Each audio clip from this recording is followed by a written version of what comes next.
le deuxième bloc ou la deuxième partie du canevas numéro 8 sur les accouchements que nous allons traiter. C'est ce bloc ici, donc avec l'agrégation par tranche d'âge des mères pour un nombre de paramètres. Par exemple, le nombre d'accouchements, nombre d'avortements, et ainsi de suite. Donc, ce que vous voyez ici dans le tableau. Donc, ce deuxième tableau, on va essayer de le configurer dans notre fichier OCML. Alors, on va le trouver ici après les différents datasets pour les accouchements par qualification de l'accoucheur ou de l'accoucheuse. Ça se trouve ici, donc ça s'appelle nombre d'accouchements par âge. Et l'attribut option combo ici est de nouveau celui par défaut, parce que bon, il n'y a pas de différents services à déterminer, tout se passe à la maternité. Et pour le category option combo, on a seulement un type âge, parce qu'ici le sexe évidemment, ça ne joue pas de rôle, ce sont toujours des femmes. Et donc l'âge, ça commence à partir de la tranche d'âge de 10 à 14 ans, et puis jusqu'aux dernières tranches d'âge de 50 à 50 ans et plus. Alors, ces catégories option combo, ça vient de notre explorateur. Donc, quand on va aller regarder dans notre explorateur, on va voir pour la fiche numéro 8. Ici. Donc, c'était le nombre d'accouchements. C'est pas ça. Ça s'appelle comment? Je vais l'avoir ici. En interface, ici, NB accouchement.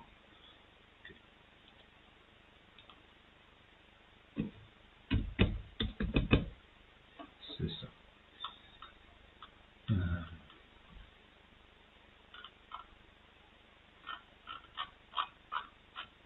D'accord. Pour ça. Je vais pouvoir la trouver dans le sens inverse. Si je prends celui-là. Ça s'appelle, voilà, accouchement ici. Accouchement par âge. Donc ça c'est le paramètre qu'on va utiliser ici. Donc ça c'est le nombre d'accouchements par âge. Et la catégorie option combo, c'est ici Desnis âge. Et donc si je vais cliquer sur celui-là, je vais voir les différentes tranches d'âge. Ça commence évidemment à partir de la naissance jusqu'à 11 mois, et puis on en a même de 1 mois à 11 mois, 10 à 14 ans, etc. Mais ce qui nous intéresse, c'est principalement les tranches d'âge à partir de 10 ans. Et donc si je prends ici cette tranche d'âge-là, LSC, YXY, c'est ce qu'on devrait retrouver. Voilà, c'est celui-là pour la tranche d'âge de 10 à 14 ans. Et donc, les différentes tranches d'âge ont été choisies ici. Ça, c'est pour les attribute option combo et category option combo. La source des informations, ça reste toujours la fiche d'accouchement et pour lesquelles il faut avoir au moins une date de naissance, ou une seule naissance au moins. Là. Il n'y a pas autre chose, je pense, non. Alors, pour ces deux combinaisons de catégorie option combo, on a alors une série de data elements. Et les data elements qu'on devrait trouver ici, ce sont les data elements qui sont spécifiés ici dans l'interface du DHIS2. Par exemple, le nombre d'accouchements, je vais le trouver ici. Et là, je vais aller chercher dans ces fiches d'accouchement, ou ces dossiers d'accouchement, le nombre de fois qu'on a enregistré une date d'accouchement, une date de naissance pour l'enfant. Si je veux connaître le nombre d'avortements, donc ça c'est le deuxième paramètre, je vais aller chercher le nombre de fois qu'on a enregistré un type d'item qui s'appelle abortion, donc c'est un avortement. Et puis ainsi de suite, donc on a le nombre de femmes VIH, enfin femmes testées pour le VIH en salle de travail, ceux qui étaient testés VIH positifs en salle de travail, et ainsi de suite. Ces champs-là, ces informations-là, on va pouvoir les trouver dans notre fiche d'accouchement. On va voir où ça se trouve. Voilà. Ici, l'accouchement. Et ce sont des informations qui vont se trouver en principe ici, je pense. Donc on avait le premier, la date de naissance, évidemment, ce sont les dates de naissance qui sont enregistrées là-bas. L'avortement.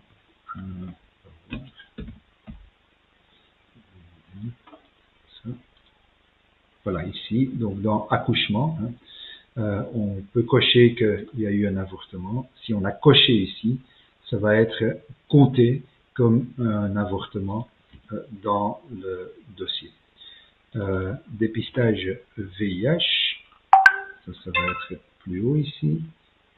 Voilà, ici on a le dépistage VIH. Si j'ai coché le dépistage VIH, ça veut dire qu'on a fait le dépistage VIH, et donc c'est ici que ça va être compté, parce que la valeur qui va être enregistrée pour une checkbox cochée ici, c'est en fait la valeur MET1 Common True.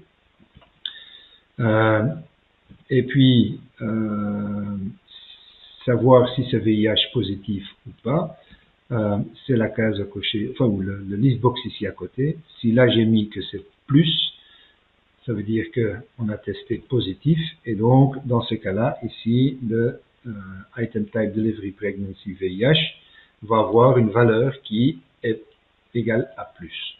Dans ce cas-là, ça va également être compté. Donc si j'ai mis négatif ou indéterminé, ou j'ai rien mis, ça ne va pas être comptabilisé ici. Même si j'ai coché le fait que j'ai dépisté, ça va seulement compter celui-là.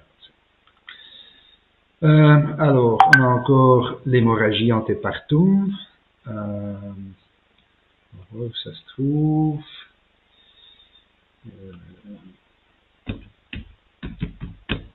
Voilà, donc ça se pose partout. Voilà ici. Donc, pour l'accouchement, si on a coché ici l'hémorragie antépartum, ça va également apparaître dans ce data element ici. L'hémorragie postpartum, on l'a eu aussi, donc elle est là. Ça, c'est quand c'est coché ici, ça va également être compté ici. La prééclampsie et l'éclampsie, ça va se trouver dans éclampsie. Voilà, ici, ça c'est donc dans histoire de la maladie, parce que ça c'est quelque chose qui se passe déjà avant l'accouchement. Donc on a ici la prééclampsie et on a éventuellement l'éclampsie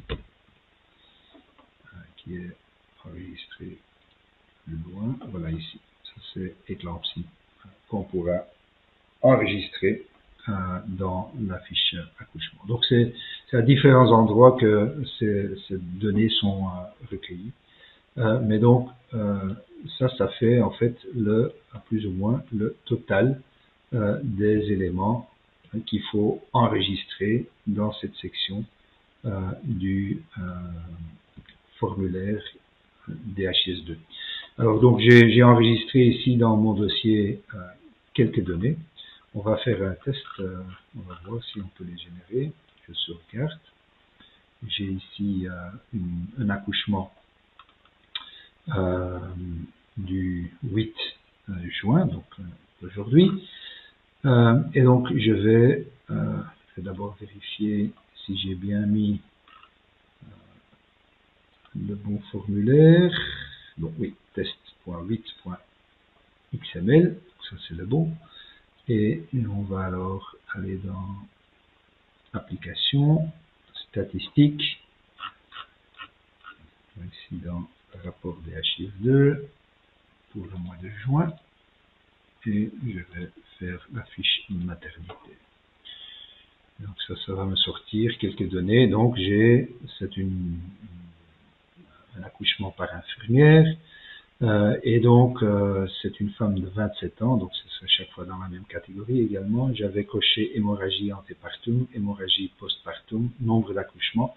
Et donc là évidemment c'est compté aussi. Et c'est testé en salle de travail, mais j'ai pas de résultat. On va voir si j'enregistre le résultat du VIH, si ça s'enregistre aussi correctement. Voilà, on va sur l'accouchement. Et pour le VIH, on va cocher ici que c'était positif, par exemple. On sauvegarde.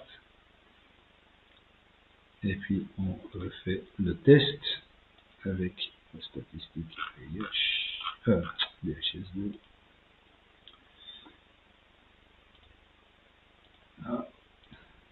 Et on exécute. Et maintenant, on devrait avoir également le VIH. Voilà, c'est une mère VIH positive d'emblée. Et donc, elle a été testée VIH positif en salle de travail.